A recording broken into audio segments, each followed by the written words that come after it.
Hi, my name is Thomas Farley, Farley, and I'd like to talk about my mental health and the mental health of perhaps millions of other people. I first wish that I really hope that things are going well for you. If they're not, I hope you have some peace somewhere, at least some of the time. If you don't, I feel very sorry for you. And I hope that you find peace, wherever that may be, at some point. Everyone deserves that. Everyone. I haven't appeared in this form on my blog before. I think you might be surprised how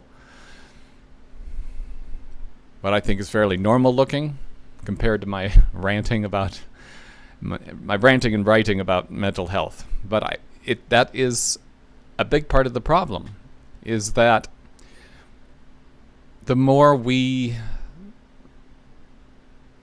I'll say we as being the mentally unhealthy, the more we try to appear normal, the more we try to take care of ourselves, to not be a bother or a burden on other people, to not make them uncomfortable, we lose our credibility.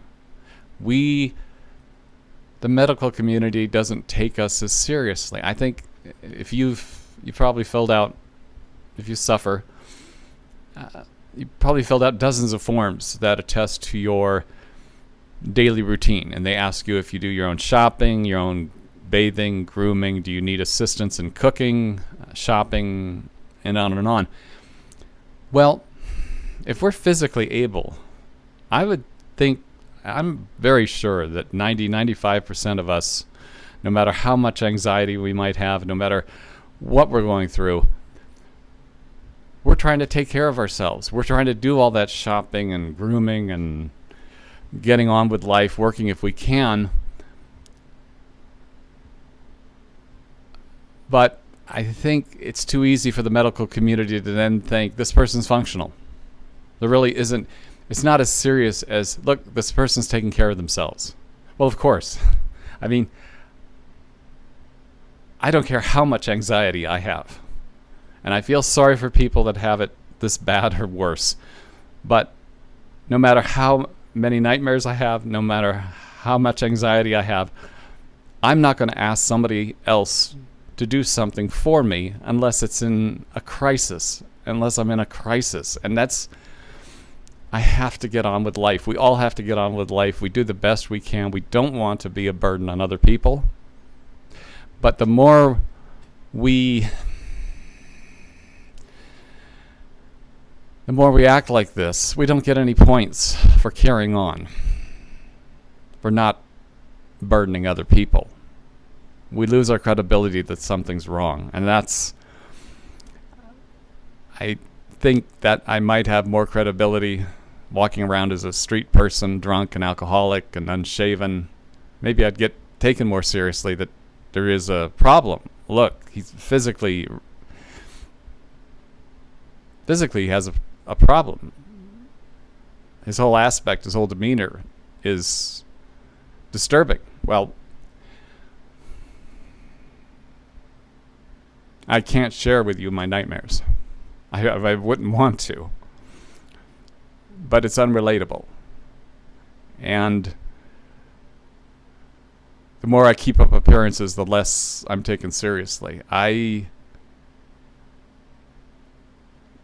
Unrelatable. In my particular case, I think many people might have only 3 violent nightmares in a year. I have them routinely, 3 of them in a night. I can have days of them with that number. I've had this since early November of 1988. It's chronic. And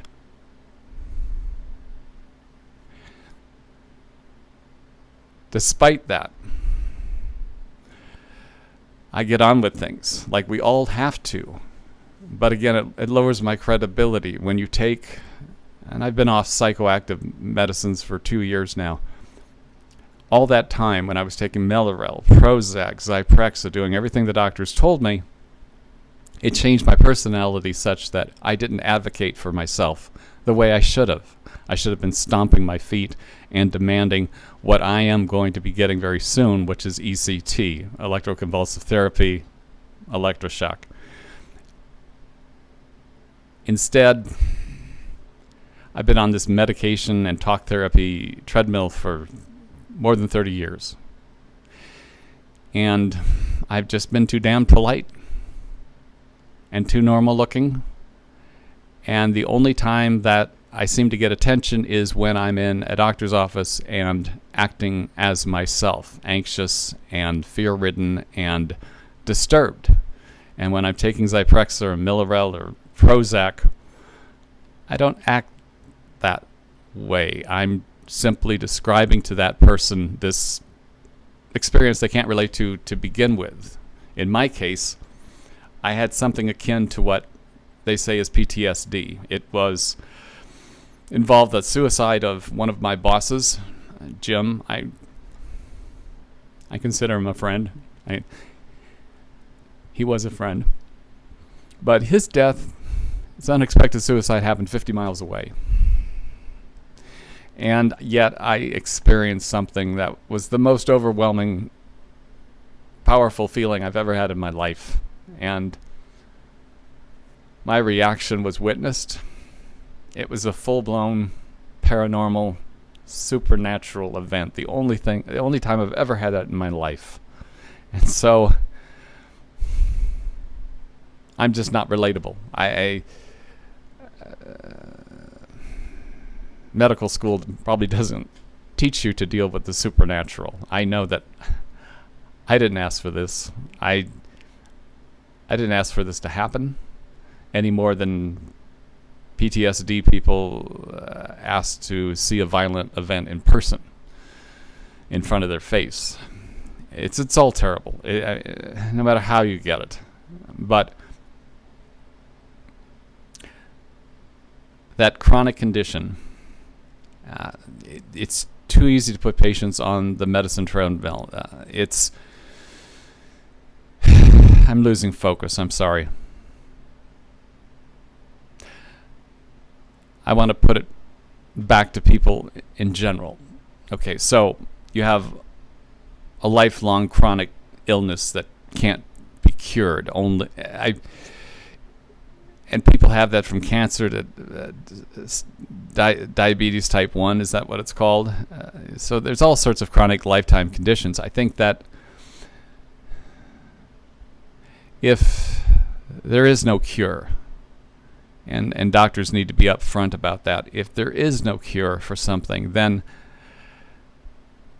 we need to move to management skills, coping skills. How do you, in my case, what do I do at 2, 3, 4, 5 in the morning when I am going out of my mind with these nightmares and insomnia? Is there somebody I can call? Is there somebody I can talk to?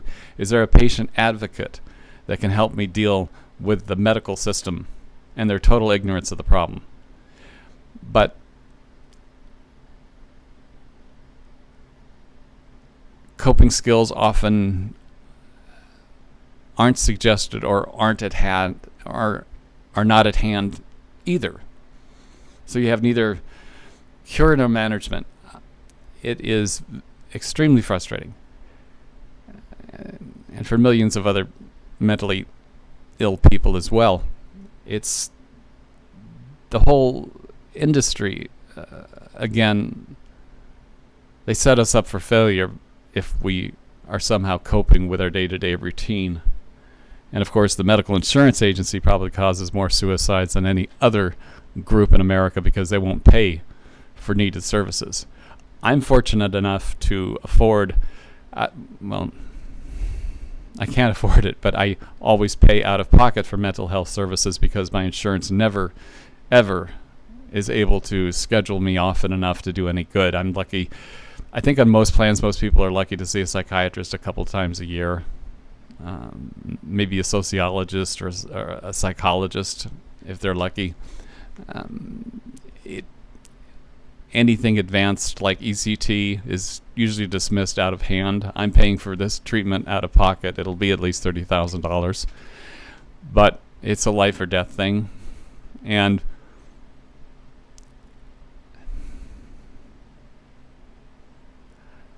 I wish it were better. I wish it were whole mental health, stigmatizing people. It's something they can't see, so they can't identify with it. And I don't have any great answers other than I'm sympathetic to anybody watching who's suffering with their particular problems. And I hope you're not ignored. It is too easy for the insurance companies and for the support people now that are working. The doctors still remain top-notch. That's what I've found the last year. That they remain excellent. But the support system for them is crumbling. And you have doctors' offices that don't return a patient's phone calls, ever. And that's absolutely insane. That's neglect, that's abuse, and it's not the way people are accepting that now. And that is not medicine. My dad was a brilliant physician, a caring doctor, a talented surgeon. He ran a very busy private practice with Dr. Hitches for most of his career. He was also a hospital administrator during the same time, camp doctor at a Boy Scout camp during summers, and his office returned phone calls. I can tell you that. I filed folders countless hours in that office. They return phone calls. You have to. Once you accept the duty of care to a patient, you return phone calls. But in the last year, with these different larger groups, not individual practices, I'm finding routinely phone calls are not answered, emails aren't. Every phone system I've called into is broken in whole or in part. Every website is broken in whole or in part. And the stress that it causes, especially to mentally ill people, is enormous, and the support system doesn't care. If you're not hiring the person that, if you're not in charge of hiring and firing the person that you're talking to, they don't care. You're not their boss.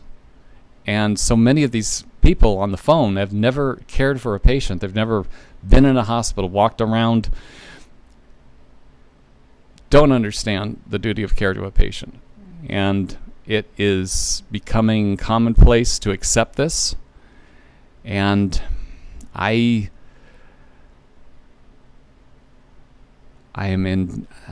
dumbfounded by it.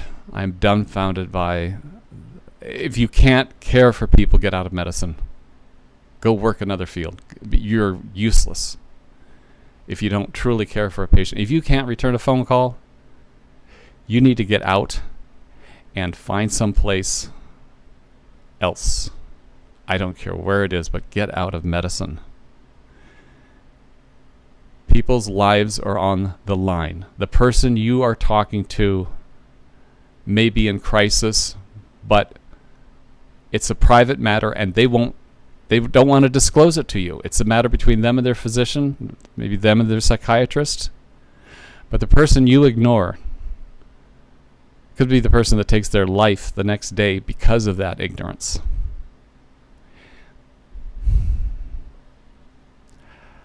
I'm sure I got a lot more to say, but I think that's more than enough right now. I wish you peace. I sincerely wish you peace. Thank you.